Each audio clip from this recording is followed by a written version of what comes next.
श्यामलां मातरं वन्दे मातरं। शुभ्रज्योत्स्नां पुलकितयामिनीं फुल्लकुसुमित द्रुमदलशोभिनीं सुहासिनीं सुमधुरभाषिणीं सुखदां वरदां मातरं वन्दे मातरं वन्दे मातरं। धन्यवाद।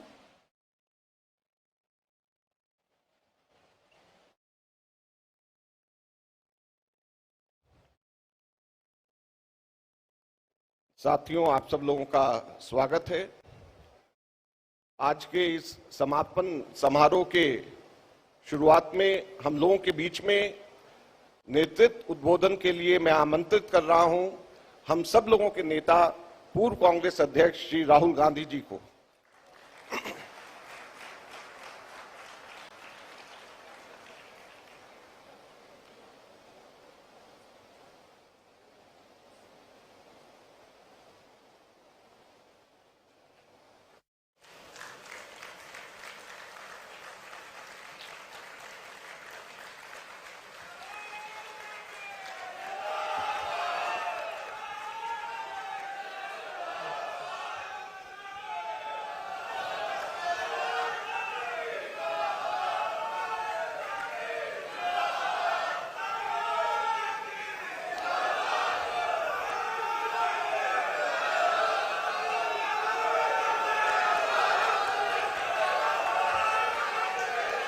Congress President Sonia Gandhi ji, members of the Congress Working Committee, PCC presidents and CLP leaders,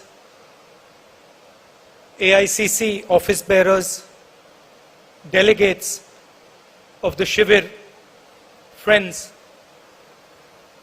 I'd like to welcome all of you here today.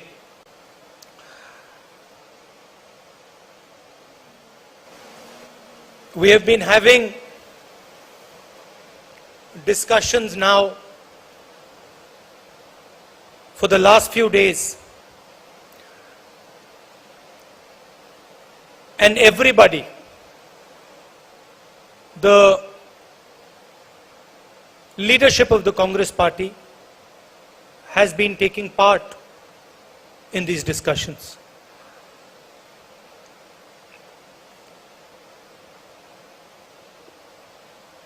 I was involved in some of the discussions. I went to all the rooms, and while I was listening to the discussions, all of you, and of course those discussions were held in closed rooms, so the people of our country don't know the level of conversation that was taking place, the type of conversation that was taking place, the intelligence of the conversation that was taking place, but I got to see it. And while I was watching this, I was asking myself the question, which other political party in this country would allow this type of a conversation? A conversation where the senior most leadership is bluntly told, without holding back, without any hesitation, is bluntly told what the Congress Party feels. I was thinking to myself, certainly the RSS and the BJP would never allow such a thing. In fact, many of our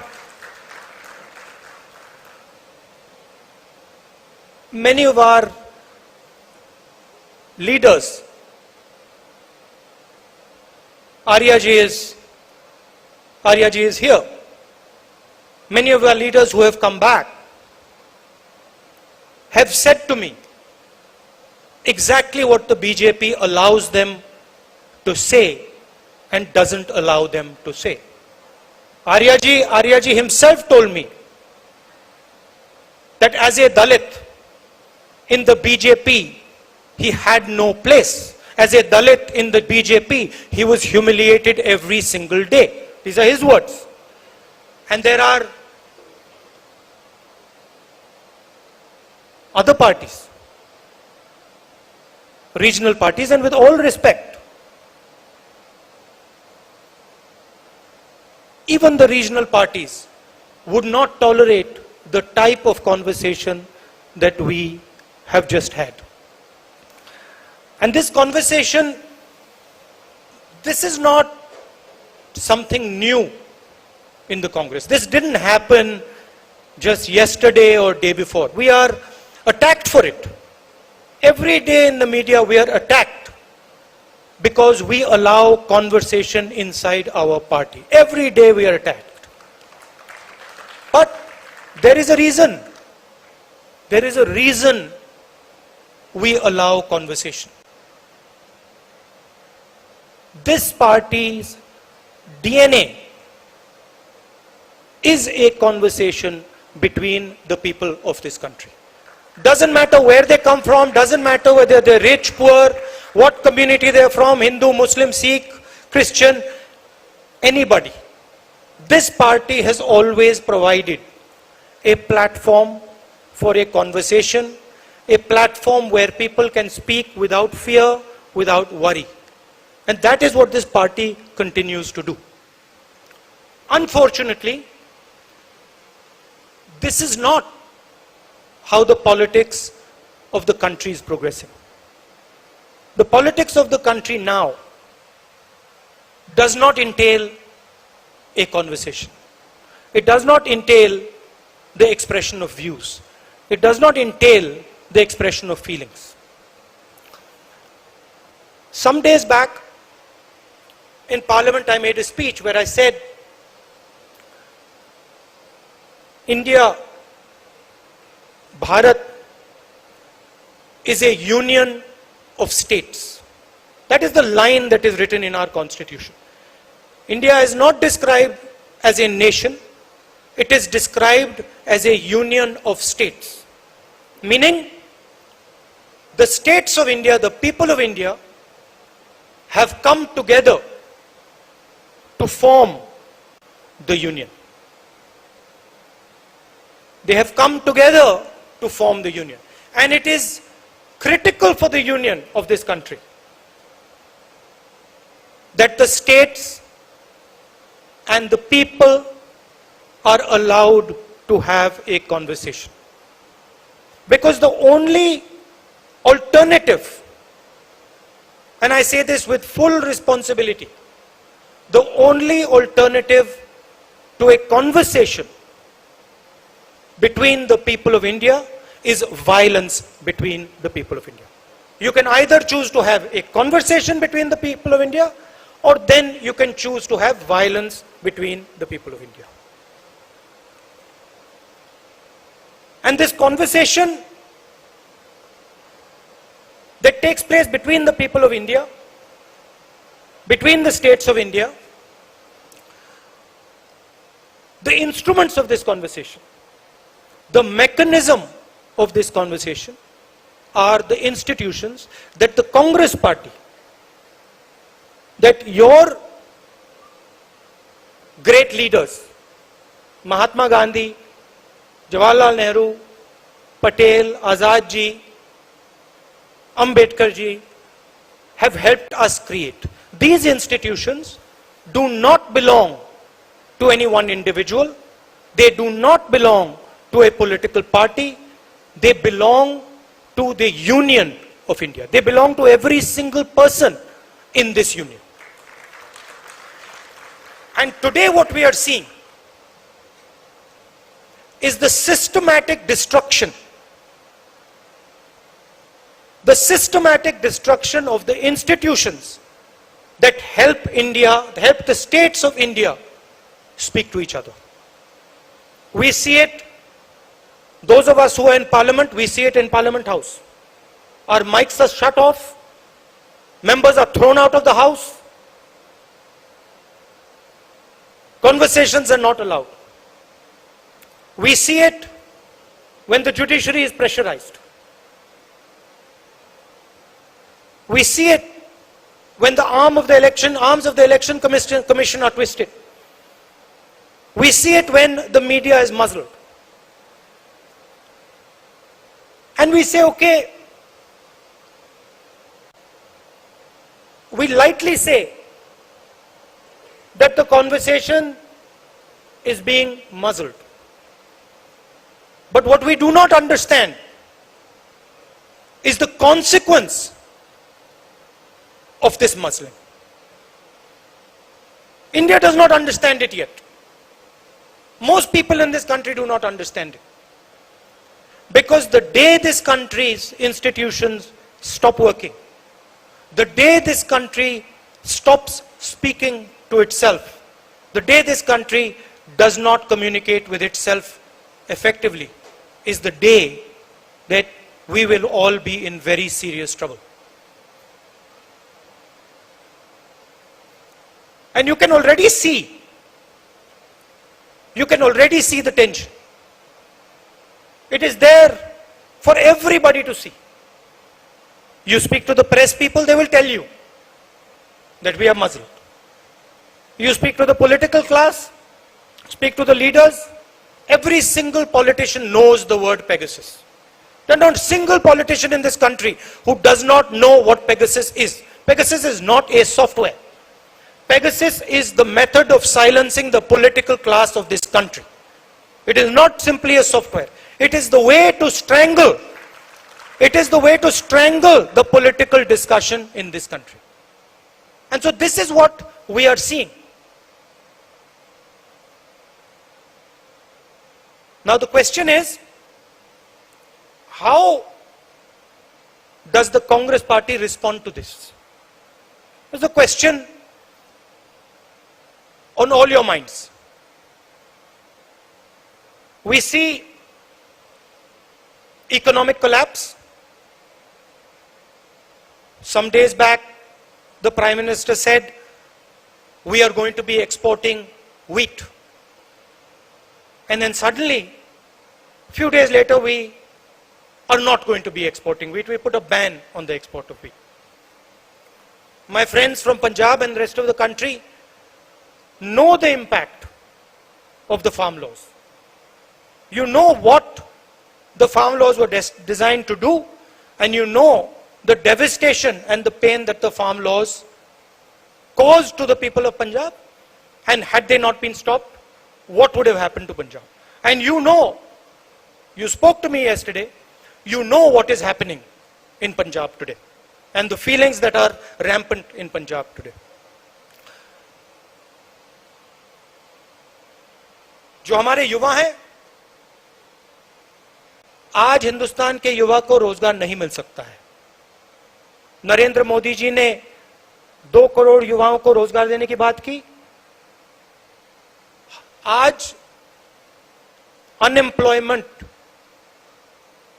आज से ज्यादा कभी नहीं रहा है. और ये उनके आंकड़े, हमारे आंकड़े नहीं है. क्यों? क्योंकि जो रीढ़ की हड्डी है, जो रोजगार पैदा करती है, उस रीढ़ की हड्डी को नरेंद्र मोदी जी ने, बीजेपी ने और उनकी विचारधारा ने तोड़ दिया है. नोटबंदी, जीएसटी ये लागू करके और पूरा का पूरा फायदा 2-3 बड़े उद्योगपतियों को देकर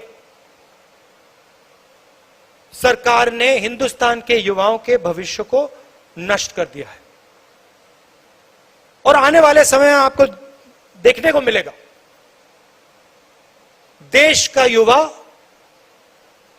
रोजगार नहीं पा पाएगा. एक तरफ बेरोजगारी, दूसरी तरफ महंगाई. यूक्रेन में लड़ाई हुई है,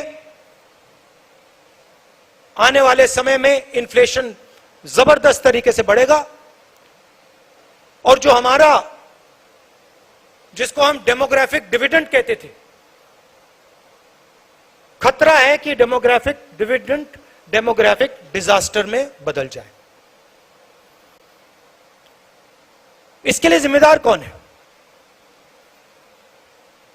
कांग्रेस पार्टी जिम्मेदार नहीं है, बीजेपी जिम्मेदार है, सरकार जिम्मेदार है। मगर हमारी भी एक जिम्मेदारी है।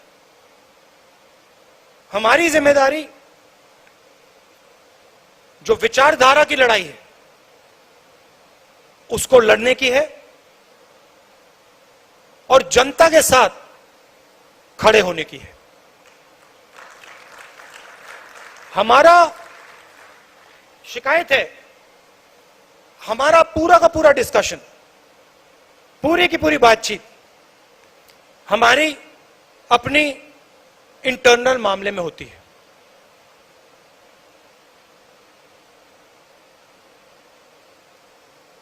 कौन सी पोस्ट किसको मिल रही है, इंटरनल हमारा फोकस रहता है। और आज के समय में इंटरनल फोकस से हमारा काम नहीं होने वाला है। हमारा फोकस एक्सटर्नल फोकस होना पड़ेगा। जनता की ओर हमें देखना पड़ेगा, जनता के पास हमें जाना पड़ेगा। और सिर्फ हमारे लिए नहीं, देश के लिए।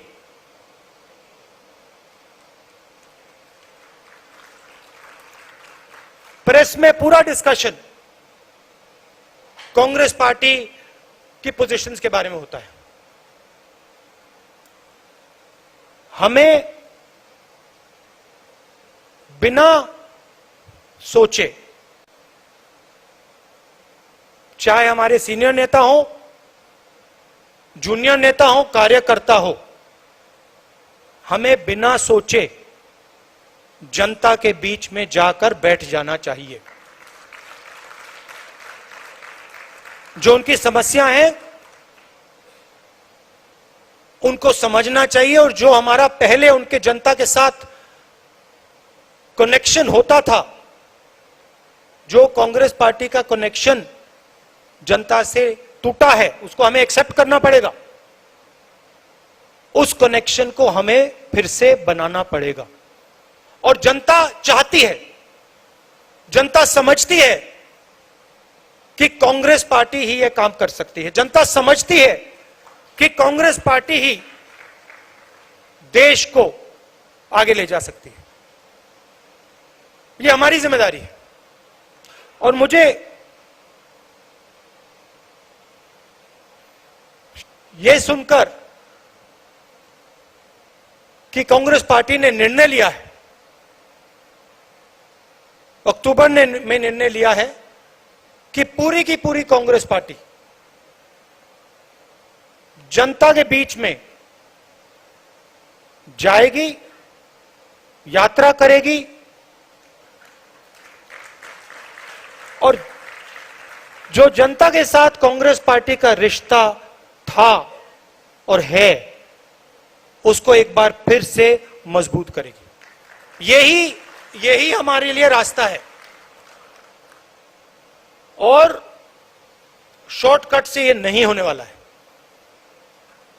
मैं बता रहा हूं, जो सोचता है कि शॉर्टकट करके ये काम किया जा सकता है, ये काम शॉर्टकट से नहीं किया जा सकता है। ये काम पसीने से ही किया जाएगा, बिना पसीने नहीं किया जाएगा। और आप लोग कर सकते हो, आप में क्षमता है, हम सब में क्षमता है और ये हमारा डीएनए है। हम पैदा ही जनता से हुए, ये संगठन जनता से ही निकला है।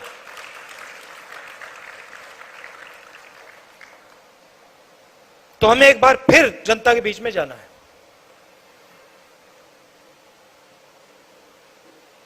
About the Congress party, many things have been discussed about our economic policies, about our political positions, about youngsters, the future of India's youth, the weaker sections, farmers. We had all these discussions. And we have prepared papers that give us a clear direction on where we have to go. But I do feel that there are some things which are already in those papers, which I would like to repeat here, which the Congress party must think very seriously about doing. I've said that we must have a mass contact program where all of us, regardless of our age, our position, where all of us go to the people of India and spend not 1 day, 2 days, but months with the people of India. Understand what the people of India want and what the people of India are saying. Understand what the farmers want, what the laborers want. This to me is the first step. The second step is transforming the nature of the Congress party. Not the nature in terms of its thinking, not the nature in terms of its ideology, but its nature in terms of the way we do our work. 21st century is about communication. And if there is one area where our opponents outdo us, it is in communication. They have much more money than us, and they are better at communication than we are. So we must think about communication, completely reform our communication systems, and communicate with the people of India, with the youngsters, in a new way. This is a recommendation that has already been made. I'm just repeating it. I think the idea that certain positions, certain numbers of positions should be for younger people is a very important idea. I am not saying that there should be no older people, but I am saying that when it comes to DCCs, when it comes to BCCs, when it comes to our leadership, we should have a healthy mix of youngsters and seniors. And I think the time has come where we aggressively do this. Where we aggressively put new DCCs, new BCCs. There are DCCs who have been there for 15, 20 years. We aggressively change these DCCs and BCCs and make them the pivot of the party, and make sure that they are young, dynamic, and fully trained in the ideas and the ideology of the Congress party, so they can take on the vicious propaganda and the divisive politics of the RSS. I also feel, and that has also been stated, that we must ensure the idea that one person per family should get a ticket.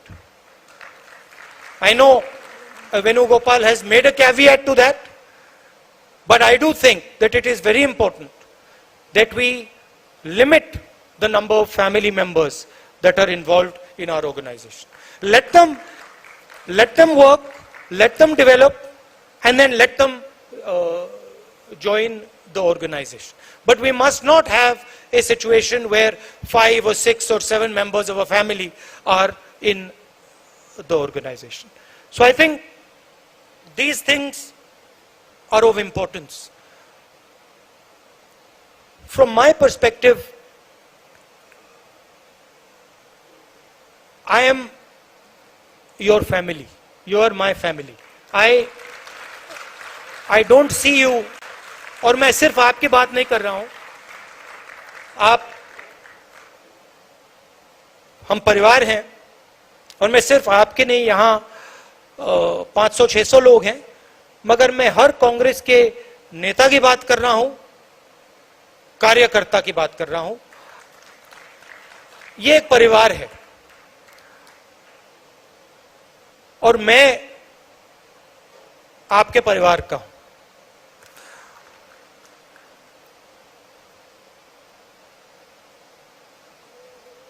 मेरी लड़ाई जो RSS और BJP की विचारधारा है, जो देश के सामने एक खतरा है, मेरी लड़ाई उस विचारधारा से है। जो नफरत ये लोग फैलाते हैं, हिंसा फैलाते हैं, इसके खिलाफ मैं लड़ता हूं और मैं लड़ना चाहता हूं। ये मेरे लिए, ये मेरी जिंदगी की लड़ाई है। मैं इस बात को मानने को तैयार नहीं हूं कि मेरे प्यारे देश में, हमारे प्यारे देश में इतनी नफरत, इतना क्रोध और हिंसा फैल सकती है। मैं इसको मानने के लिए तैयार ही नहीं हूं।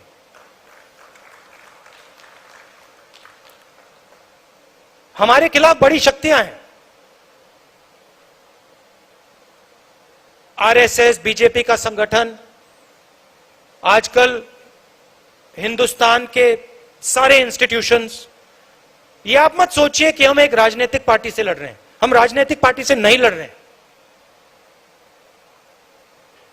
राजनीतिक पार्टी सिर्फ एक भाग है। हम हिंदुस्तान के हर इंस्टीट्यूशन से लड़ रहे हैं।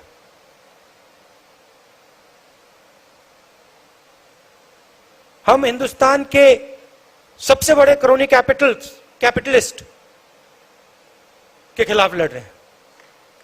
सच्चाई है। मगर मैं हर कांग्रेस के कार्यकर्ता को कहना चाहता हूं और कांग्रेस के नेता को कहना चाहता हूं, आपको घबराने की कोई जरूरत नहीं है। कोई जरूरत नहीं है घबराने की,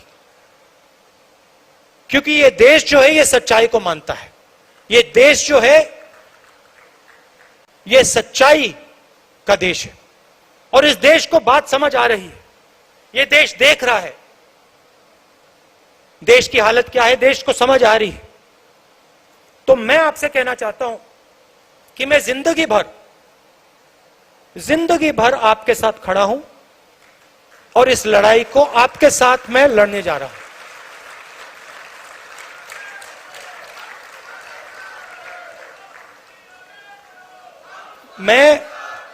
मैं इन शक्तियों से डरता नहीं हूं। मुझे कोई फर्क नहीं पड़ता है। मैंने अपनी जिंदगी में कोई भ्रष्टाचार नहीं किया, 1 रुपया नहीं लिया है। मुझे कोई डर नहीं है। मैं बिना डरे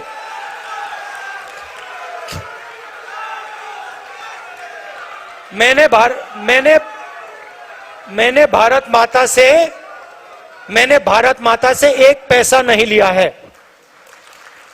और मैं सच्चाई बोलने से नहीं डरता हूं। मैं सच्चाई बोलने से नहीं डरता हूं।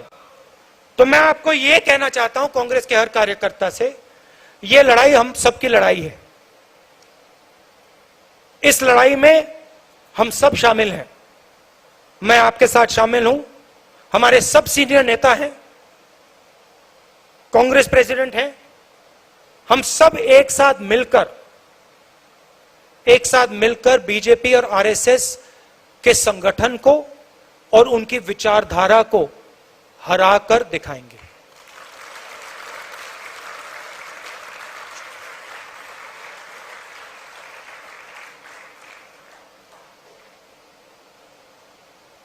कभी कभी हमारे जो सीनियर नेता हैं, कार्यकर्ता हैं, कभी कभी थोड़ा डिप्रेशन में चले जाते हैं। नॉर्मल बात है, क्योंकि देखिए लड़ाई आसान नहीं है। आप ये मत सोचिए कि ये लड़ाई आसान है। ये लड़ाई रीजनल पार्टी नहीं लड़ सकती, क्योंकि ये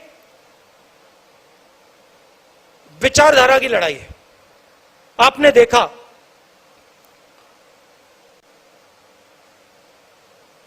एक विचारधारा आरएसएस की विचारधारा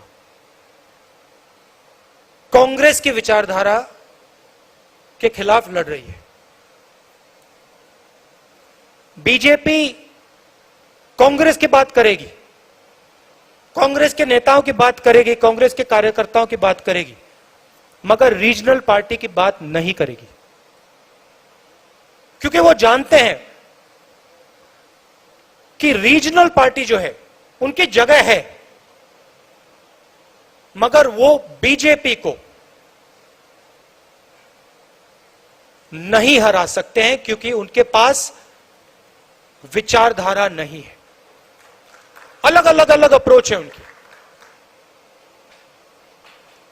हमारी एक सेंट्रलाइज्ड एक अप्रोच है और हमारी विचारधारा की लड़ाई है।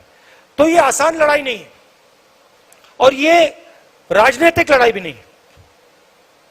ये देश के भविष्य की लड़ाई है और देश को बचाने की लड़ाई है। और आपको दिखेगा, अभी ये लड़ाई शुरू हुई है, आने वाले समय में आपको दिखेगा हिंदुस्तान में आग लगेगी। मैंने कोविड की बात की थी, याद रखो, मैं बता रहा हूं, जितना ये इंस्टीट्यूशंस को तोड़ेंगे, जितना ही हमारे स्टेट्स के बीच में, धर्मों के बीच में, जातों के बीच में कॉन्वर्सेशन को खत्म करेंगे, दबाएंगे, उतनी जोरों से आग लगेगी देश में। मैं साफ बोल देता हूं। और कांग्रेस पार्टी का काम उस बातचीत को, उस कॉन्वर्सेशन को फिर से शुरू करने का है। कांग्रेस पार्टी का काम हमारे जो इंस्टीट्यूशंस हैं उनको, उनकी रक्षा करने का है। यह हमारा काम है। ये कोई रीजनल पार्टी नहीं करेगी, बीजेपी नहीं करेगी, आरएसएस नहीं करेगी, कांग्रेस पार्टी ही करेगी। हमने कभी भी हिंदुस्तान के इंस्टीट्यूशंस पर आक्रमण नहीं किया। हमने कभी भी कांग्रेस पार्टी के कार्यकर्ताओं को छुपा कर हिंदुस्तान के इंस्टीट्यूशंस के अंदर नहीं डाला। आरएसएस और बीजेपी ये काम कर रही है, सिर्फ इंस्टीट्यूशंस में नहीं, हर जगह ये अपने लोग डाल रहे हैं। और इससे जो कॉन्वर्सेशन होता है, जो बातचीत होती है लोगों के बीच में, वो खत्म होती है। एक तरफ बेरोजगारी, युवाओं को रास्ता नहीं दिख रहा है, महंगाई, और दूसरी तरफ आप हिंदुस्तान के इंस्टीट्यूशनल स्ट्रक्चर को तोड़ रहे हो। हिंदुस्तान के बीच में जो बातचीत होती है, कॉन्वर्सेशन होता है, उसको बंद कर रहे हो।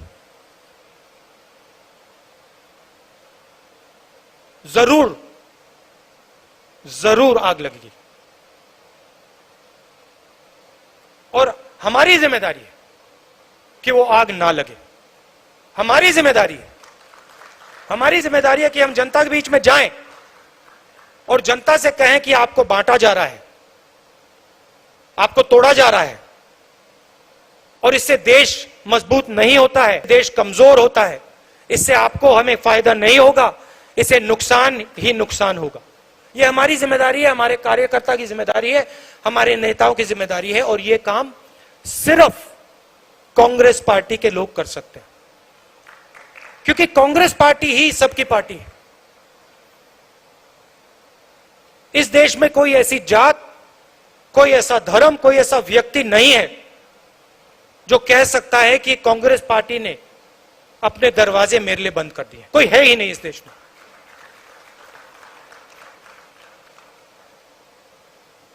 रीजनल पार्टीज कोई किसी जात की है,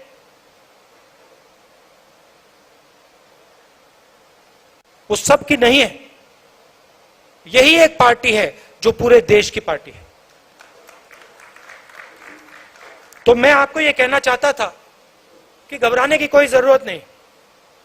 हम सड़क पे उतरेंगे,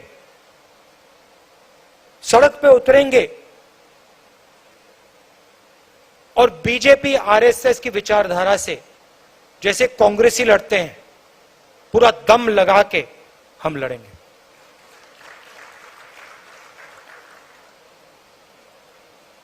All of you came here and showed us the way forward. You gave us a direction. Leaders, senior leaders showed us, told us where we should go. And I think there is a lot of clarity in terms of where the Congress party has to go in terms of policy, in terms of thinking, what our positions should be, what our political positions should be. I think there is tremendous clarity that has come out of this discussion. In fact, you yourselves have told me that there is a lot of clarity that has come out of this discussion. I think that these discussions are very useful. And I think we should have these discussions much more often, much more systematically. It allows the Congress party to come together. It allows us to feel like a family. It allows us to talk to each other. And I think it helps us move forward with in a strong and dynamic way. So I'd like to thank all of you for coming here today. Namaskar. Jai Hind.